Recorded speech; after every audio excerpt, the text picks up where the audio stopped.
Chapter 5. Specialized Knowledge. Personal Experiences or Observations. The fourth step toward riches. There are two kinds of knowledge. One is general. The other is specialized. General knowledge, no matter how great in quantity or variety it may be, is of but little use in the accumulation of money. The faculties of the great universities possess, in the aggregate, practically every form of general knowledge known to civilization. Most of the professors have but little or no money. They specialize on teaching knowledge, but they do not specialize on the organization or the use of knowledge. Knowledge will not attract money unless it is organized and intelligently directed through practical plans of action to the definite end of accumulation of money. Lack of understanding of this fact has been the source of confusion to millions of people who falsely believe that knowledge is power. It is nothing of the sort. Knowledge is only potential power. It becomes power only when and if it is organized into definite plans of action and directed to a definite end. The missing link in all systems of education known to civilization today may be found in the failure of educational institutions to teach their students how to organize and use knowledge after they acquire it. Many people make the mistake of assuming that, because Henry Ford had but little schooling, he is not a man of education. Those who make this mistake do not know Henry Ford, nor do they understand the real meaning of the word educate. That word is derived from the Latin word educo, meaning to educe, to draw out, to develop from within. An educated man is not, necessarily, one who has an abundance of general or specialized knowledge.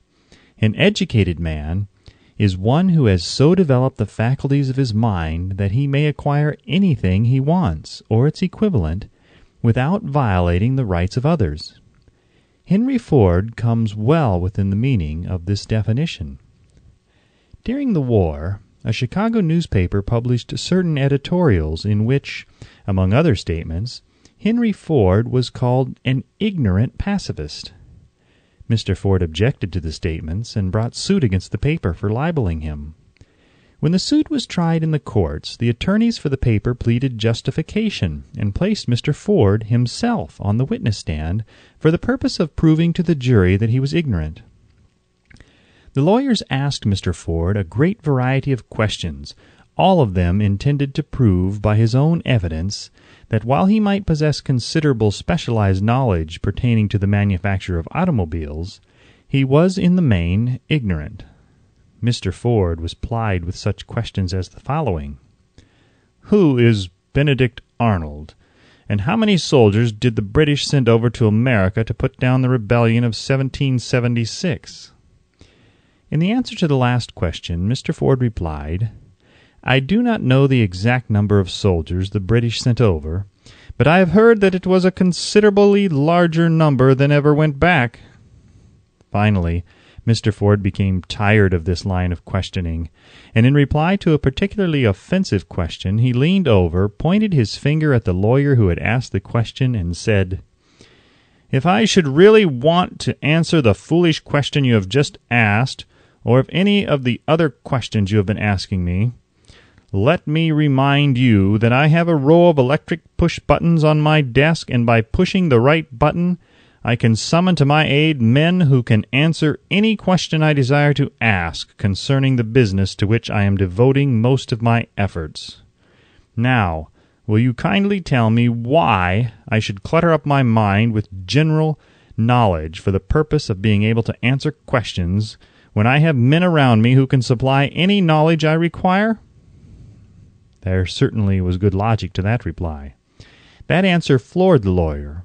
Every person in the courtroom realized it was the answer, not of an ignorant man, but of a man of education. Any man is educated who knows where to get knowledge when he needs it, and how to organize that knowledge into definite plans of action. Through the assistance of his mastermind group, Henry Ford had at his command all the specialized knowledge he needed to enable him to become one of the wealthiest men in America. It was not essential that he have this knowledge in his own mind. Surely no person who has sufficient inclination and intelligence to read a book of this nature can possibly miss the significance of this illustration. Before you can be sure of your ability to transmute desire into its monetary equivalent, you will require specialized knowledge of the service, merchandise, or profession which you intend to offer in return for fortune. Perhaps you may need much more specialized knowledge than you have the ability or the inclination to acquire, and if this should be true, you may bridge your weakness through the aid of your mastermind group. Andrew Carnegie stated that he, personally, knew nothing about the technical end of the steel business. Moreover, he did not particularly care to know anything about it. The specialized knowledge which he required for the manufacture and marketing of steel he found available through the individual units of his mastermind group. The accumulation of great fortunes call for power, and power is acquired through highly organized and intelligently directed specialized knowledge, but that knowledge does not necessarily have to be in the possession of the man who accumulates the fortune. The preceding paragraph should give hope and encouragement to the man with ambition to accumulate a fortune who has not possessed himself of the necessary education to supply such specialized knowledge as he may require. Men sometimes go through life suffering from inferiority complexes because they are not men of education. The man who can organize and direct a mastermind group of men who possess knowledge useful in the accumulation of money is just as much a man of education as any man in the group. Remember this if you suffer from a feeling of inferiority because your schooling has been limited. Thomas A. Edison had only 3 months of schooling during his entire life. He did not lack education, neither did he die poor. Henry Ford had less than a 6th grade schooling, but he has managed to do pretty well by himself financially. Specialized knowledge is among the most plentiful and the cheapest forms of service which may be had. If you doubt this, consult the payroll at any university. It pays to know how to purchase knowledge. First of all, decide the sort of specialized knowledge you require and the purpose for which it is needed. To a large extent, your major purpose in life, the goal toward which you are working, will help determine what knowledge you need. With this question settled, your next move requires that you have accurate information concerning dependable sources of knowledge. The more important of these are A. One's own experience and education. B. Experience and education available through cooperation of others, Mastermind Alliance. C. Colleges and universities. D. Public libraries, through books and periodicals in which may be found all the knowledge organized by civilization. E. Special training courses, through night schools and home study schools in particular. As knowledge is acquired, it must be organized and put into use for a definite purpose through practical plans. Knowledge has no value except that which can be gained from its application toward some worthy end. This is one reason why college degrees are not valued more highly. They represent nothing but miscellaneous knowledge. If you contemplate taking additional schooling, first determine the purpose for which you want the knowledge you are seeking. Then learn where this particular sort of knowledge can be obtained from reliable sources. Successful men in all callings never stop acquiring specialized knowledge related to their major purpose, business, or profession. Those who are not successful usually make the mistake of believing that the knowledge acquiring period ends when one finishes school. The truth is that schooling does little more than to put one in the way of learning how to acquire practical knowledge. With this changed world, which began at the end of the economic collapse, came also astounding changes in educational requirements. The order of the day is specialization. This truth was emphasized by Roger P. Moore, Secretary of Appointments of Columbia University. Specialists most sought. Particularly sought after by employing companies are candidates who have specialized in some field, business school graduates with training in accounting and statistics, engineers of all varieties, journalists, architects, chemists, and also outstanding leaders and activity men of the senior class. The man who has been active on the campus, whose personality is such that he gets along with all kinds of people and who has done an adequate job with his studies, has a most decided edge over the strictly academic student. Some of these, because of their all-around qualifications, have received several offers of positions, a few of them as many as 6. In departing from the conception that the straight-A student was invariably the one to get the choice of the better jobs, Mr. Moore said that most companies look not only to academic records but to activity reports and personalities of the students.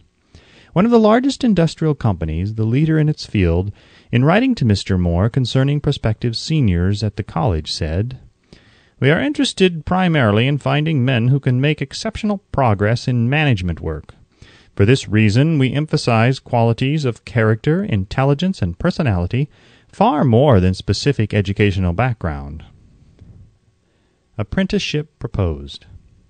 Proposing a system of apprenticing students in offices, stores, and industrial occupations during the summer vacation, Mr. Moore asserts that after the first 2 or 3 years of college, every student should be asked to choose a definite future course and to call a halt if he has been merely pleasantly drifting without purpose through an unspecialized academic curriculum. Colleges and universities must face the practical consideration that all professions and occupations now demand specialists, he said, urging that educational institutions accept more direct responsibility for vocational guidance. One of the most reliable and practical sources of knowledge available to those who need specialized schooling is the night schools operated in most large cities. The correspondence schools give specialized training anywhere the U.S. mails go, on all subjects that can be taught by the extension method. One advantage of home study training is the flexibility of the study program, which permits one to study during spare time. Another stupendous advantage of home study training, if the school is carefully chosen, is the fact that most courses offered by home study schools carry with them generous privileges of consultation, which can be of priceless value to those needing specialized knowledge. No matter where you live, you can share the benefits. Anything acquired without effort and without cost is generally unappreciated, often discredited. Perhaps this is why we get so little from our marvelous opportunity in public schools. The self-discipline one receives from a definite program of specialized study makes up to some extent for the wasted opportunity when knowledge was available without cost. Correspondence schools are highly organized business institutions. Their tuition fees are so low that they are forced to insist upon prompt payments. Being asked to pay, whether the student makes good grades or poor, has the effect of causing one to follow through with the course when he would otherwise drop it. The correspondence schools have not stressed this point sufficiently, for the truth is that their collection departments constitute the very finest sort of training on decision, promptness, action, and the habit of finishing that which one begins. I learned this from experience more than 25 years ago. I enrolled for a home study course in advertising. After completing 8 or 10 lessons, I stopped studying, but the school did not stop sending me bills. Moreover, it insisted upon payment whether I kept up my studies or not. I decided that if I had to pay for the course, which I had legally obligated myself to do, I should complete the lessons and get my money's worth. I felt at the time that the collection system of the school was somewhat too well organized, but I learned later in life that it was a valuable part of my training for which no charge had been made. Being forced to pay, I went ahead and completed the course. Later in life, I discovered that the efficient collection system of that school had been worth much in the form of money earned, because of the training in advertising I had so reluctantly taken. We have in this country what is said to be the greatest public school system in the world.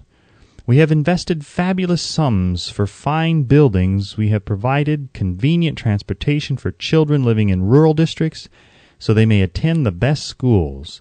But there is one astounding weakness to this marvelous system. It is free. One of the strange things about human beings is that they value only that which has a price. The free schools of America and the free public libraries do not impress people because they are free. This is the major reason why so many people find it necessary to acquire additional training after they quit school and go to work. It is also one of the major reasons why employers give greater consideration to employees who take home study courses. They have learned from experience that any person who has the ambition to give up a part of his spare time to studying at home has in him those qualities which make for leadership. This recognition is not a charitable gesture. It is sound business judgment upon the part of the employers. There is one weakness in people for which there is no remedy. It is the universal weakness of lack of ambition. Persons, especially salaried people, who schedule their spare time to provide for home study seldom remain at the bottom very long. Their action opens the way for the upward climb, removes many obstacles from their path, and gains the friendly interest of those who have the power to put them in the way of opportunity.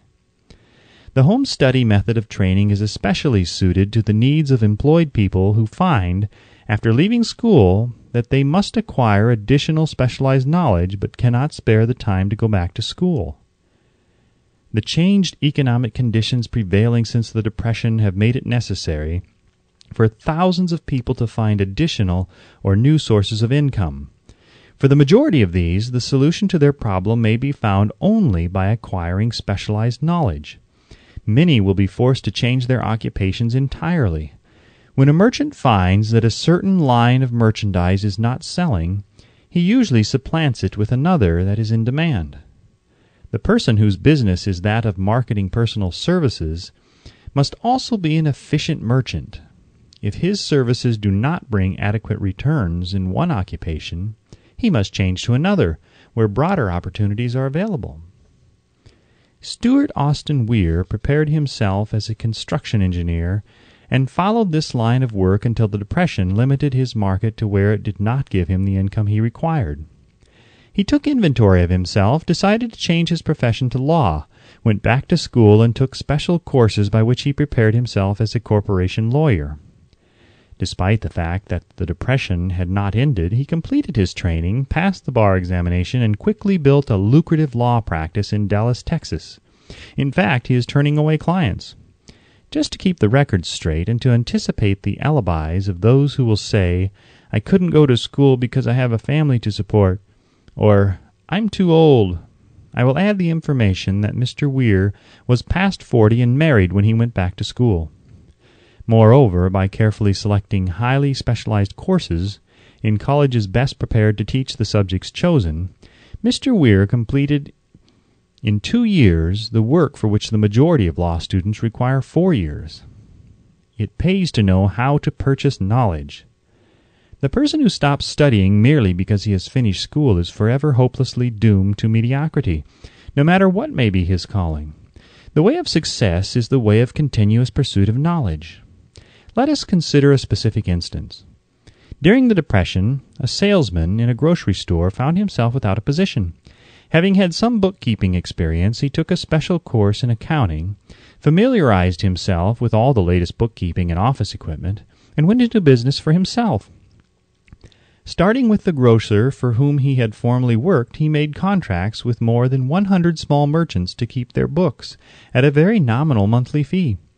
His idea was so practical that he soon found it necessary to set up a portable office in a light delivery truck, which he equipped with modern bookkeeping machinery. He now has a fleet of these bookkeeping offices on wheels and employs a large staff of assistants, thus providing small merchants with accounting service equal to the best that money can buy at a very nominal cost. Specialized knowledge plus imagination were the ingredients that went into this unique and successful business. Last year, the owner of that business paid an income tax of almost 10 times as much as was paid by the merchant for whom he worked when the Depression forced upon him a temporary adversity which proved to be a blessing in disguise. The beginning of this successful business was an idea.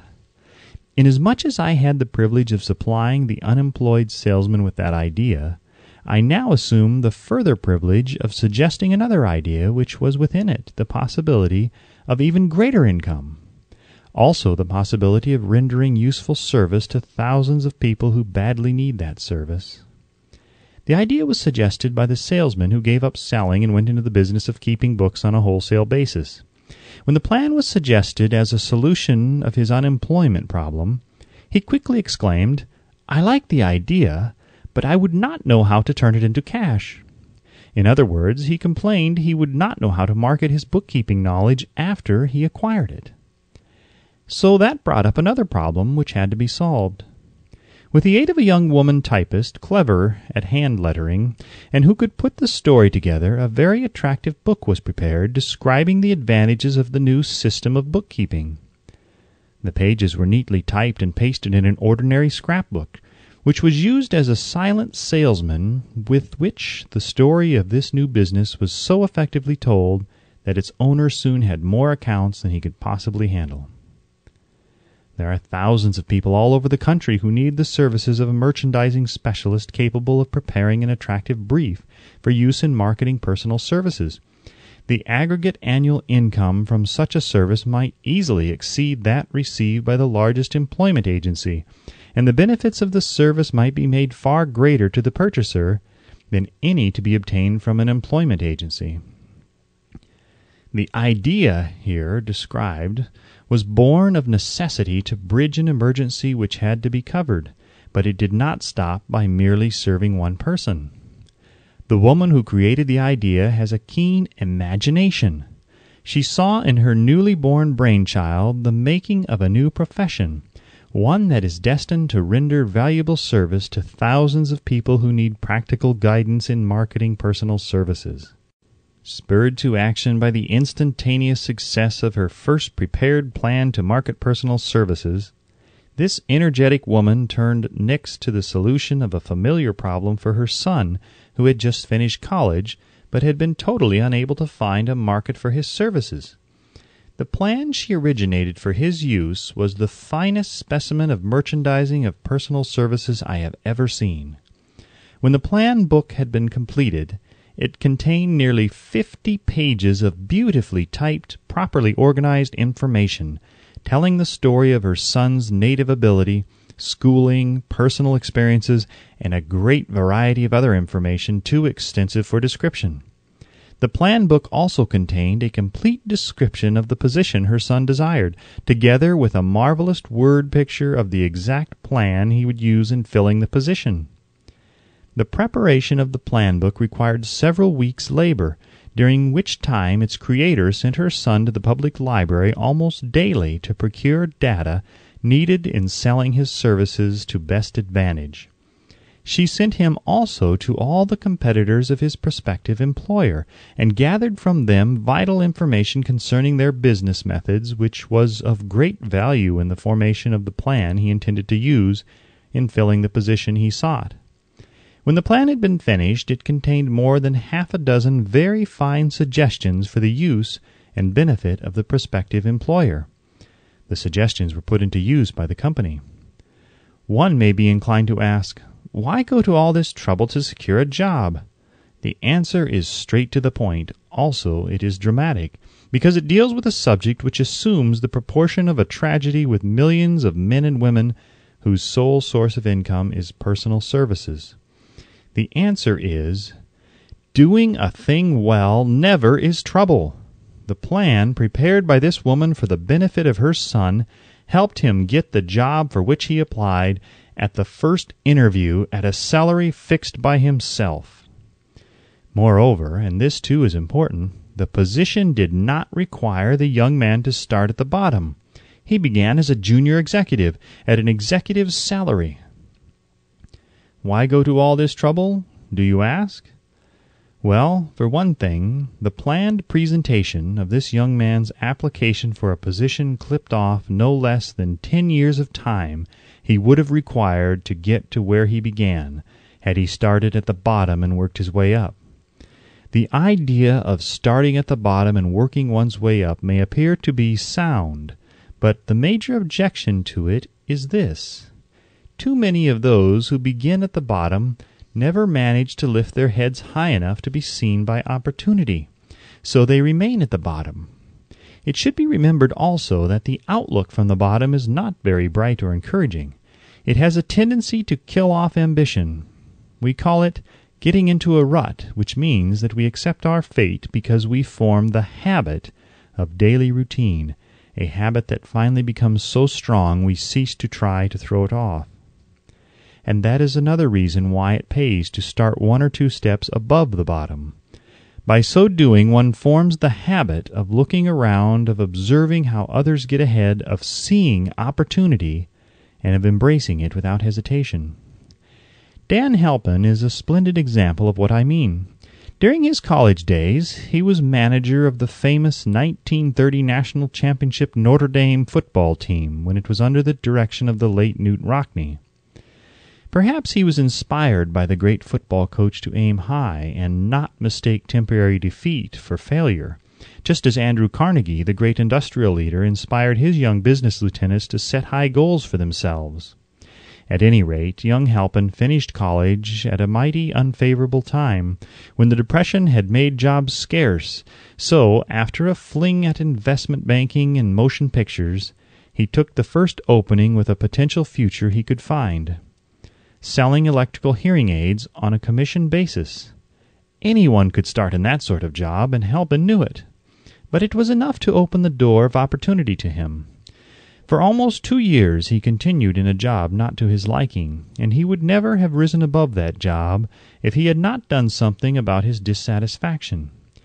He aimed first at the job of assistant sales manager of his company, and got the job. That one step upward placed him high enough above the crowd to enable him to see still greater opportunity. Also, it placed him where opportunity could see him. He made such a fine record selling hearing aids that A.M. Andrews, chairman of the board of the Dictograph Products Company, a business competitor of the company for which Halpin worked, wanted to know something about that man, Dan Halpin, who was taking big sales away from the long-established Dictograph Company. He sent for Halpin. When the interview was over, Halpin was the new sales manager in charge of the Acousticon division. Then, to test Halpin's mettle, Mr. Andrews went away to Florida for 3 months, leaving him to sink or swim in his new job. He did not sink. Knute Rockne's spirit of all the world loves a winner and has no time for a loser inspired him to put so much into his job that he was recently elected vice president of the company and general manager of the Acousticon and Silent Radio division, a job which most men would be proud to earn through 10 years of loyal effort. Halpin turned the trick in little more than 6 months. It is difficult to say whether Mr. Andrews or Mr. Halpin is more deserving of eulogy, for the reason that both showed evidence of having an abundance of that very rare quality known as imagination. Mr. Andrews deserves credit for seeing in young Halpin a go-getter of the highest order. Halpin deserves credit for refusing to compromise with life by accepting and keeping a job he did not want. And that is one of the major points I am trying to emphasize through this entire philosophy, that we rise to high positions or remain at the bottom because of conditions we can control if we desire to control them. I am also trying to emphasize another point, namely that both success and failure are largely the results of habit. I have not the slightest doubt that Dan Halpin's close association with the greatest football coach America ever knew planted in his mind the same brand of desire to excel which made the Notre Dame football team world famous. Truly, there is something to the idea that hero worship is helpful, provided one worships a winner. Halpin tells me that Rockne was one of the world's greatest leaders of men in all history. My belief in the theory that business associations are vital factors, both in failure and in success, was recently demonstrated when my son Blair was negotiating with Dan Halpin for a position. Mr. Halpin offered him a beginning salary of about 1/2 what he could have gotten from a rival company.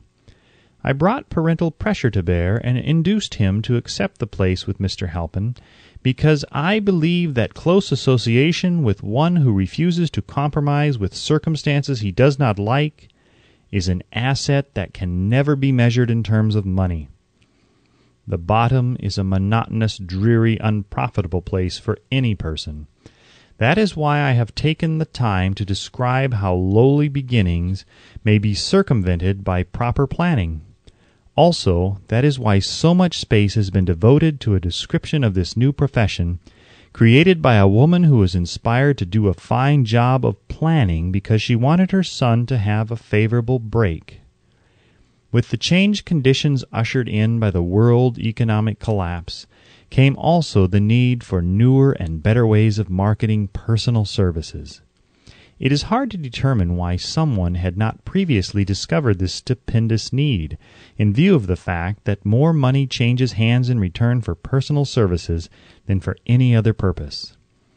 The sum paid out monthly to people who work for wages and salaries is so huge that it runs into hundreds of millions, and the annual distribution amounts to billions. Perhaps some will find, in the idea here briefly described, the nucleus of the riches they desire. Ideas with much less merit have been the seedlings from which great fortunes have grown.